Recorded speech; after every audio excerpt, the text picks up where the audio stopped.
Hi, this is Aaron and Linda with Traveling Flamingo, and there has been a lot happening in the cruise world in the last week. Royal Caribbean had to postpone the maiden voyage of their new ship again, but they also have some other announcements that we're going to mention.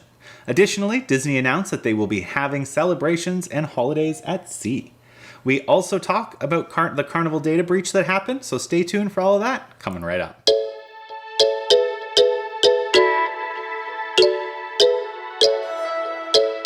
Let's start with Royal Caribbean and what's happening with them. Simulated cruises have started or will be starting in Florida, and Royal Caribbean had their brand new cruise ship, the Odyssey of the Seas, scheduled to set sail July 3rd, but the date has now had to be moved to July 31st. This delay is because 8 crew members have tested positive for COVID-19. Of the 8 cases, 6 of them were asymptomatic and 2 of them had mild symptoms. As they traced these cases, it had not been 2 weeks since their final vaccine.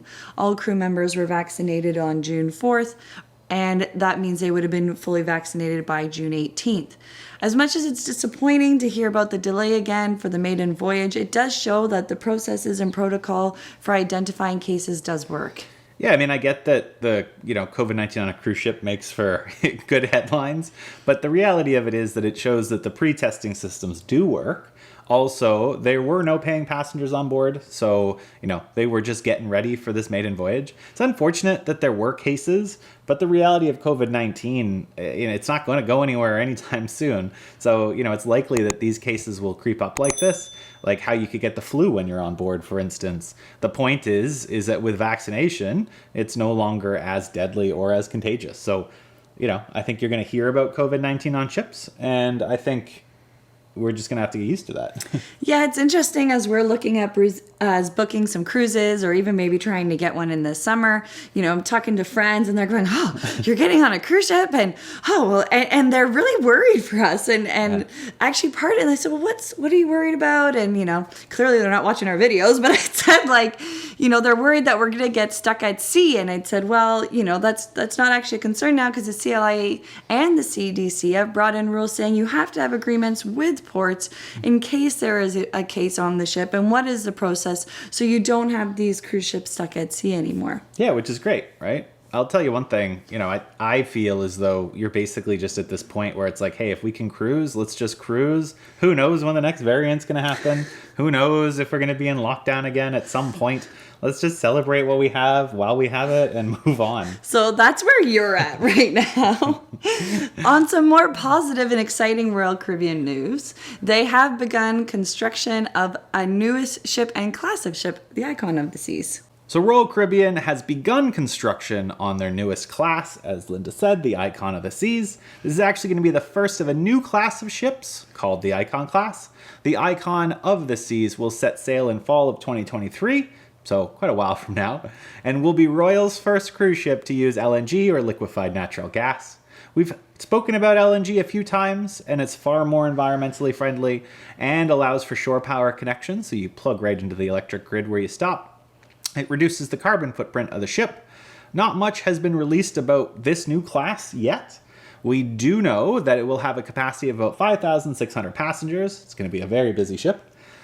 This makes the Icon class of ships larger than the Quantum class, but smaller than the Oasis class, which is still the biggest cruise ship ever. It's gigantic. There will be 2 additional ships in this class so far ordered. Those will launch in 2025 and 2026. However, there's no announcement about their names. I'm going for Flamingo of the Seas, but maybe not. We're waiting for the announcement about these names, but they haven't been announced yet. They will be ordering, or if they'll be ordering more than these 3 ships so far. So there's 3 ships currently ordered. Sometimes they'll order 5 more, who knows. So we're just waiting for this new class. We'll find out more, and I think it's going to be amazing. I love when there's new classes of ships. Yeah, I think it's also great to see the cruise lines finding more and using more environmentally friendly technology. If you're interested, we do have some reviews of some new cruise ships that have come out. We actually did a top 10 features of the Odyssey of the Seas, as well as Carnival, Mardi Gras, and more. We also actually did a video looking at some of the new technologies that will make cruising greener, including some sails that they've got. End of the day, we've got a lot of videos. We suggest you watch other ones. So we also did want to say that we finally hit 7,000 subscribers. So thank you everybody who has subscribed to this channel. We hope that it helps you out, and we really hope that those of you who are not subscribed consider subscribing. And let's get to 8,000. We also did a review of the all-new Disney Wish and the top 10 features, which actually takes us into our next cruise news update about Disney Cruise Line. And I've heard a lot of great reviews about Disney cruises during the holidays. They have Halloween on the high seas and a very merry time cruise. And if you're a fan or you want to enjoy the holidays with Disney, it has been announced that these two celebrations will be back on all of Disney's fleet for the fall of 2022. So this includes their newest ship, the Disney Wish.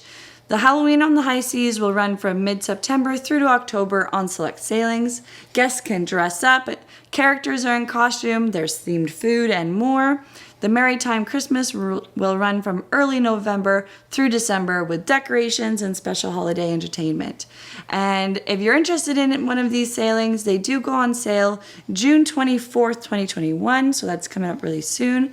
And I do love all of the decorations and theming that Disney does in Florida, and I can only imagine how awesome they will do this and just how great it would be on one of these cruise ships.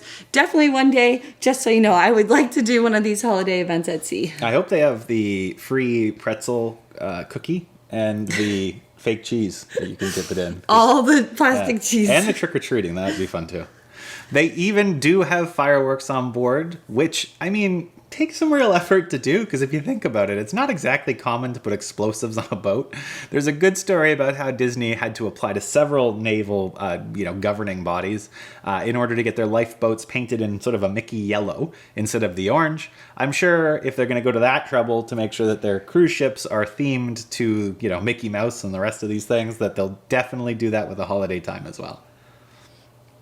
So on to the Carnival data breach. This is just a bit of a PSA for everybody. This week, Carnival Corp said that in March they had a data breach that could have leaked personal information from their customers and employees on Carnival Cruise Lines, Holland America, Princess, and some of the information that it might have been accessed is the social security number, dates of birth, addresses, and health information. Carnival has not shared how many people's information was exposed, but they are making changes to improve security, hopefully. They have contacted individuals who were affected, so there is a call center to answer your questions if you have any. So if you haven't been contacted, that's a good sign. But you probably want to make sure you're rotating your passwords. Use password managers. We use 1Password, which is a password manager that creates a unique password for every website you go to. We're not in any way sponsored by them, but it is something that we use, and they're a Toronto-based company. Please do stay safe online. These types of data breaches are more and more common. We're going to hear about a lot more of these things. You need to do all that you can to protect your identity. Also, you should check out if any of your email addresses have been breached. There's a link below to a website that can tell you if you've been part of any hacked password database. So if you do see yourself in there, do make sure that you update your passwords. As cruises continue to struggle to get started, this is not great for Carnival, nor Royal Caribbean with the COVID-19 that happened on board. As you would expect, this did affect Carnival's share price. That's a great tip about checking your email to see how often it had been breached. I definitely do not do that enough. But we wanted to say thank you so much for watching this far into our video and watching. What do you think about Royal Caribbean delaying the maiden voyage of the Odyssey of the Seas? Have you done a holiday cruise on Disney? Let us know your thoughts and comments in the section below. We really do appreciate everybody who has liked and subscribed. It really does mean a lot to us. Thanks again for watching, and happy travels.